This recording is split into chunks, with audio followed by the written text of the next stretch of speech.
Barbie Forteza update. Yan IG story ni Barbie. May pamangga pa nga si Barbie kay Miss Viewing Domingo. Sabi ni Barbie, our pressure po, idol. Ito yung video. Barbara Forteza and Daddy Forteza, you're the best.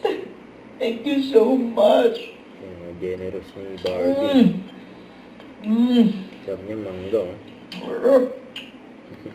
Hi, Mama Natabati ni E. Barbie. More sales and more power to sa inyo. May God bless you always. Yan o. Ayan pa nga, may pusa pa nga lumapit kay Barbie. Oh. Mukhang nasa taping si Barbie. Ayan yung IG story niya.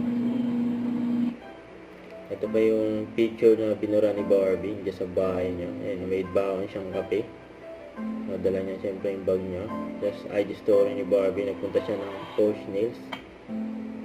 Pampering Day. Sa post ni Nelson Ganlas, New Love Team Alert, JB, and Barbie, and Jisoo. And para sa Day Kayo ng Lola Ko episode lang ito sa interview ni Barbie.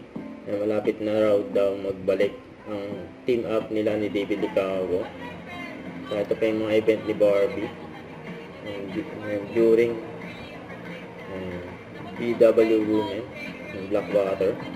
Ang ganda ni Barbie dyan, ang pretty NP sa kanyang dress. Parang, sino yun? Ang bango, di ba? Yung mapapalingon ka talaga kasi ang bango, ang... Siyempre, mabango yan, Blackwater. Kaya nag-enjoy dyan si Barbie sa event, sa SM North EDSA. During Blackwater event, BW Women. Don't forget to subscribe and click the notification bell for more update. This is With Short Reaction Vlog. Stay tuned for more update. See ya.